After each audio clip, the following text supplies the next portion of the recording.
नमस्कार, स्वागत है आप सभी का सीएनबीसी आवाज पर। आप देख रहे हैं खिलाड़ी नंबर 1। बाजार की चाल पर क्या रणनीति होगी हमारे जानकारों की और आज किस तरह के ट्रेड्स आएंगे सामने, उस पर करेंगे बातचीत। लेकिन पहले बाजार का हाल आपकी स्क्रीन पर। तो मार्केट आज फिर से थोड़े से करेक्शन फेज में है। करीब 90 अंकों की गिरावट पर निफ्टी ट्रेड करता हुआ 22,268 के आसपास। और ये साफ दिख रहा है कि जैसे जैसे और जितना हम 350 के ऊपर निकल रहे हैं, 400 के करीब जा रहे हैं, मार्केट में उतना प्रेशर भी आता दिखाई दे रहा है। तो आज फिर नजर आया है। अब देखिए निफ्टी बैंक का हाल। निफ्टी बैंक में कल थोड़ा सा आउट परफॉर्मेंस जरूर देखने को मिला था और उसकी चाल आज और मजबूत होती हुई 365 अंकों का इजाफा दरअसल निफ्टी बैंक आज आपको दिखाकर जोड़ कर दे रहा है।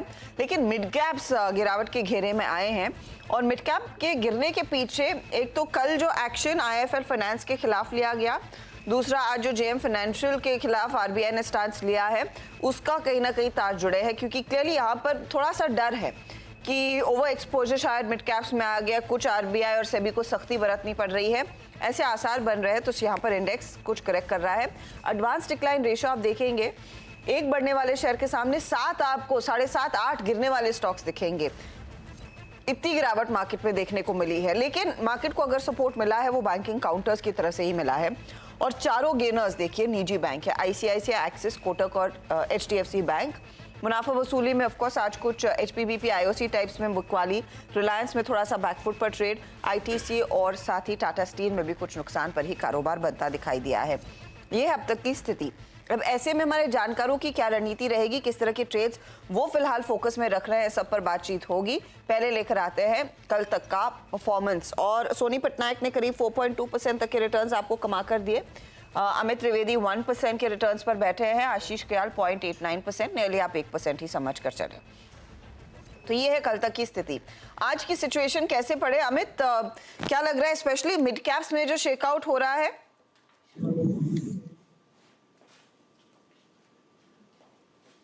अमित देखिए, हाँ, मिड कैप्स में देखा जाए तो इनफैक्ट लास्ट वीक से अगर देखा जाए तो इंटरनल ब्रेथ में थोड़ा कूल ऑफ आया था और वहां पर थोड़ा एक अंडर परफॉर्मेंस दिख रहा था। और यहाँ से भी मुझे लग रहा है कि मिड कैप्स की अगर बात करें तो यहाँ पर स्टॉक स्पेसिफिक करेक्शन रहेगा। इंडेक्स पे तो जैसे हमने कल बात किया था 22,200 जो एक काफी की सपोर्ट है और मोरलेस उसके ऊपर ही कंसोलिडेट होता रहेगा। सोनी आपकी अप्रोच क्या रहेगी इंडेक्स लेवल्स पर?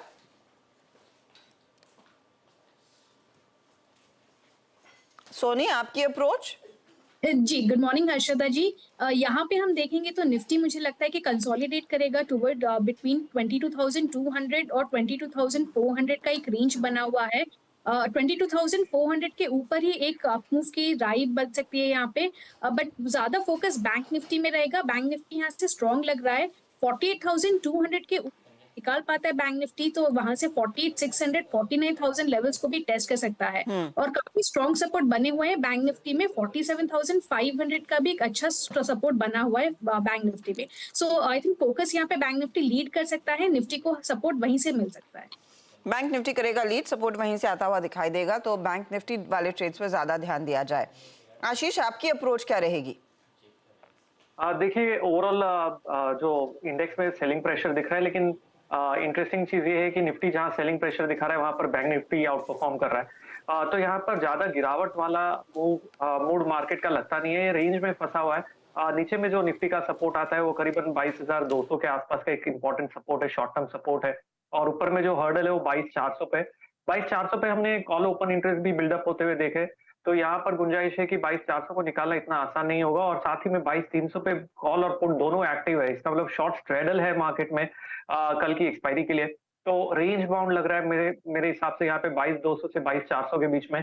और डिफेंसिव स्टॉक्स पे नजर बनाए रखनी होगी क्योंकि मार्केट में थोड़ा प्रेशर अभी फिलहाल चल रहा है, तो डिफेंसिव स्टॉक्स के साथ हम चलना चाहेंगे। डिफेंसिव काउंटर्स पर फोकस रहेगा, ये फिलहाल आपकी राय है। चलिए, आप लोगों के पोर्टफोलियो के टॉप परफॉर्मर्स क्या कुछ है कल से आज में, वो स्क्रीन पर लेकर आएंगे।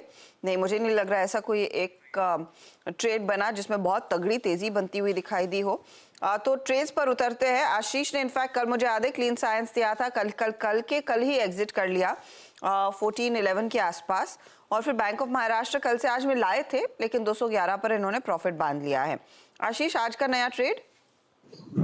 देखिए आज का जो नया ट्रेड है वो है जुबिलेंट फार्मानोवा में। यहाँ पर एक काफी अच्छा मोमेंटम बनता हुआ नजर आ रहा है।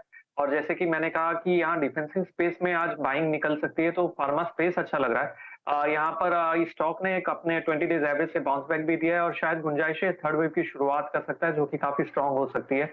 वॉल्यूम्स भी पिकअप हो रहे हैं, तो यहाँ पर लॉन्ग पोजीशंस क्रिएट करनी चाहिए जुबिलेंट फार्मा हुआ में, और स्टॉप लॉस लगाना होगा आपको 587 का, और टारगेट देख सकते हैं 666 का। ओके, तो ये फिलहाल आपके लिए 666 आप टारगेट कह रहे हैं, राइट? बिल्कुल 666, ओके। 605 पर कर रहा है ट्रेड, तेजी की पोजीशन 587 आपके लिए स्टॉप लॉस का काम करेगा, और फिर आप टारगेट रखेंगे 666 का। ये है जुबिलेंट फार्मोवा पर ट्रेड, ओके। अमित, आपका पोर्टफोलियो मैं देख रही हूँ, यहाँ पर आपने मदरसन वायरिंग कल बुक किया, बैंक ऑफ इंडिया में भी प्रॉफिट बांधा, आज सुबह में जमुना ऑटो जो कैरी कर रहे थे एग्जिट किया 130 पर। आज का नया ट्रेड क्या रहेगा? जी देखिए, आईडीएफसी फर्स्ट बैंक पे ध्यान रखना चाहिए। देखिए ओवरऑल ये स्टॉक ने काफी अंडर परफॉर्म किया है, लेकिन पिछले कुछ हफ्तों से अगर देखा जाए तो 77 78 के आसपास मल्टीपल लोस बनाए, और उसके बाद अभी कुछ पिछले कुछ दिनों से 79 के ऊपर भी सस्टेन कर रहा है। तो एक लो रिस्क सेटअप बन रहा है यहाँ पर। ये 78 की स्ट्रिक्ट स्टॉप लॉस के साथ मेरे हिसाब से ये अब काफी अच्छी एक मूव आनी चाहिए। ऊपर में 90 तक के अपसाइड पोटेंशियल है। सो करंट मार्केट प्राइस पे आईडीएफसी फर्स्ट बैंक बाय कर सकते हैं। 90 तक जा सकता है, ये फिलहाल आपके लिए ट्रेड रहेगा। आईडीएफसी फर्स्ट पर बाय साइड का ट्रेड, 78 का आपको स्टॉप लॉस लगाना है इस पर्टिकुलर ट्रेड में। ठीक है, अब आते हैं सोनी पटनायक के पोर्टफोलियो पर, और सोनी ने इनफैक्ट आज बीईएल में प्रॉफिट बांधा है 211 रुपए 60 पैसे के आसपास। सन टीवी से इन्होंने एग्जिट किया। अनफॉर्चुनेटली संवर्धन मदरसन आज वो ब्लॉक डील के चक्कर में इनका स्टॉप लॉस ट्रिगर हो गया है। तो ये फिलहाल आपके लिए सोनी का पोर्टफोलियो रहा। अब सोनी, नया ट्रेड आप क्या जोड़ने वाले हो, बताओ। जी हर्षद, यहाँ पे मैं एक्सिस बैंक देना रेकमेंड करूंगी। काफी अच्छे लॉन्ग बिल्टर पोजीशंस बन रहे हैं, और 1150 के ऊपर इसका एक फ्रेश ब्रेकआउट भी आएगा। सो एक्सिस बैंक करंट लेवल से बाय है, 1124 लेवल से 1200 टारगेट है, और 1090 का स्टॉप लॉस है। 1090 के स्टॉप लॉस के साथ तेजी की पोजीशन, 1200 का टारगेट रहेगा एक्सिस बैंक। ये एक बाय साइड का ट्रेड जो इस समय सोनी दे रही हैं। तो भले ही मार्केट ऊपरी लेवल से थोड़ा सा शेकआउट दिखा रहा हो स्पेशली मिड कैप साइड पर, लेकिन अभी भी बाय साइड के ही आइडियाज आ रहे हैं। लेकिन आज एक पॉकेट जहां पर हमने देखी अच्छी खासी बिकवाली हुई है, वो है गैस डिस्ट्रीब्यूशन कंपनियां। एमजीएल की हालत खराब, आईजीएल, गुजरात गैस, सब में दबाव देखने को मिला। एमजीएल के लिए खबर ये आई थी कि इन्होंने दरअसल नेचुरल गैस की प्राइसेस में जो करेक्शन हुआ है वो पास ऑन किया कस्टमर्स को, तो उस लिहाज से उन्होंने एक प्राइस कट लिया। अब ऐसी सिचुएशन में प्राइस कट जब आता है, वॉल्यूम्स बढ़ते हैं और कंपनी उसको लेकर काफी पॉजिटिव रहती है। लेकिन आज उल्टा ये स्टॉक 16% टूट गया है। इस पर एग्जैक्टली हुआ क्या है? ब्रोकरेज रिपोर्ट भी आई है, उसके बाद इस स्टॉक में क्रैक्स देखने को मिले।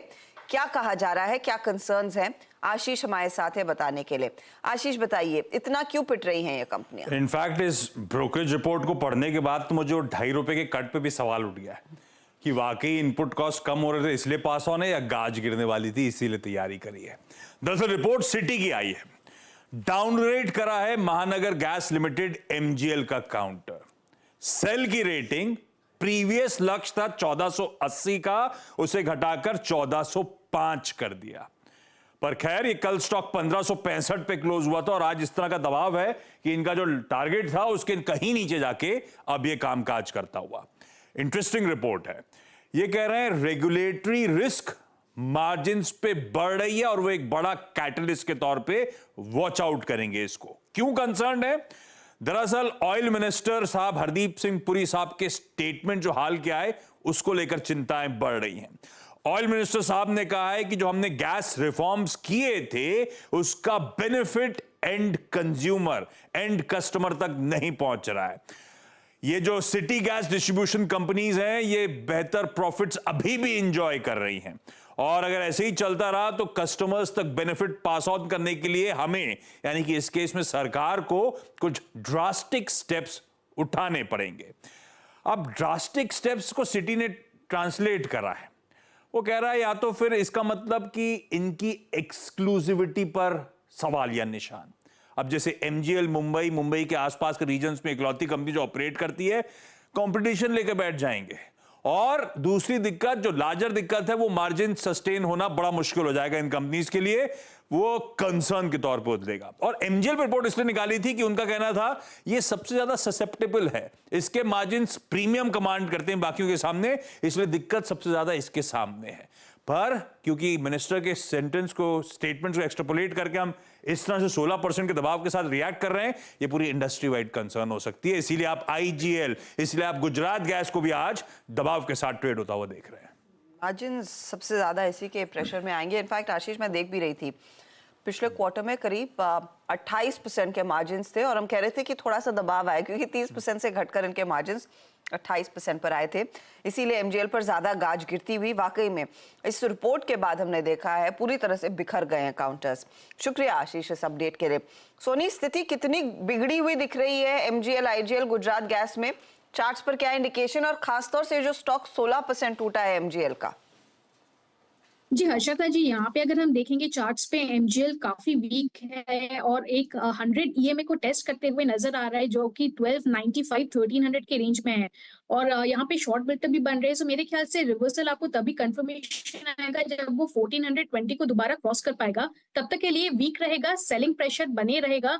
1290 को अगर ब्रेक करता है तो वहां पे और भी आपको सेलिंग प्रेशर नजर आ सकता है, टुवर्ड्स 1200 भी एक पोजिशनल प्ले रह सकता है।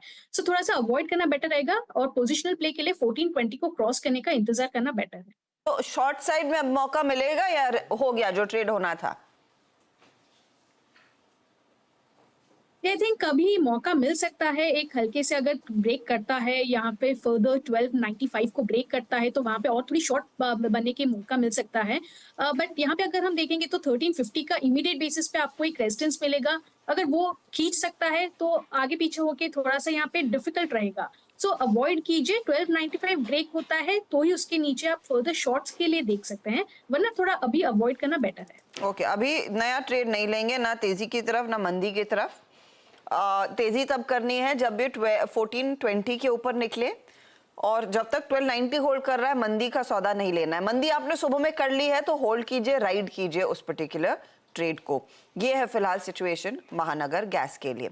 चलिए एक काम करते हैं, छोटा सा ब्रेक लेते हैं, ब्रेक के बाद लौटेंगे तो एक एक ट्रेड हमारे जानकार और जोड़ सकते हैं, वो कुछ सामने आता है या नहीं उसका जायजा लेंगे।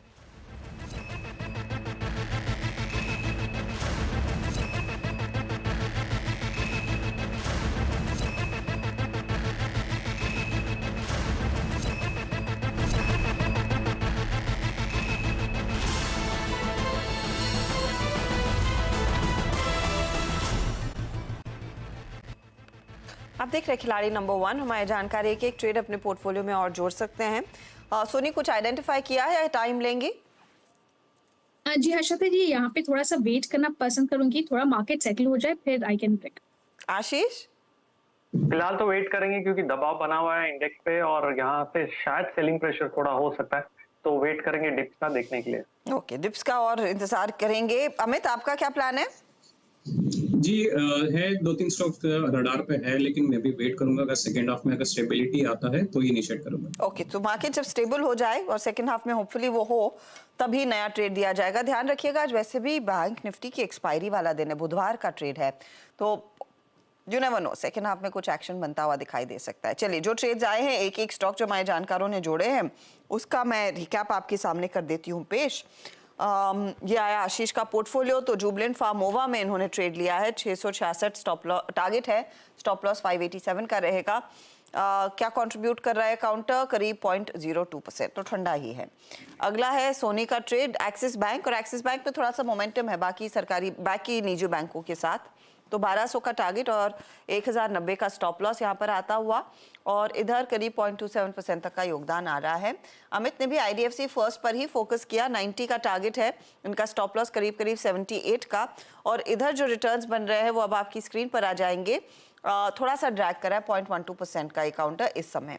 ओवरऑल रिटर्न्स की स्थिति क्या बन रही है ये आपके सामने करेंगे हाजिर। तो ओवरऑल रिटर्न्स के मामले में जो तीनों जानकारों के ट्रेड्स आए हैं उसमें हल्की हल्की से ही चेंजेस बनते हुए लेकिन सोनी एक स्टॉप लॉस जो ट्रिगर हुआ उससे अब -4 में आ चुकी है। अमित त्रिवेदी -1 में स्लाइड करते हुए, आशीष कयाल है जो अपने पॉजिटिव रिटर्न्स को होल्ड कर पा रहे हैं। करीब 2% तक का अपटिक यहाँ पर इनके पोर्टफोलियो में दिख रहा है। यह है आपके लिए ताज़ा तस्वीर खिलाड़ी नंबर 1 की। कभी भी और जब भी बदलाव होगा उसका अपडेट ऑफ कोर्स आपकी स्क्रीन पर लेकर आएंगे। और रखते हैं आपकी स्क्रीन पर इस समय निफ्टी बैंक का ट्रेड, क्योंकि वही दरअसल तेजी में है। बाकी सभी इंडाइसेस में वो सेल साइड की पोजीशंस दरअसल बढ़ती हुई। निफ्टी बैंक अब 400 पॉइंट के गेन्स पर। एक्सिस, इंडसिंड, कोटक महिंद्रा बैंक, ये 3 है जहां पर हर टिक के साथ थोड़ी थोड़ी तेजी की पोजीशंस और बढ़ती दिखाई दे रही है। और इनके भरोसे दरअसल निफ्टी बैंक इस समय ऊपर कर रहा है ट्रेड। लेंगे एक ब्रेक के बाद पूरा ध्यान रहेगा कमोडिटी मार्केट के एक्शन पर। नमस्कार।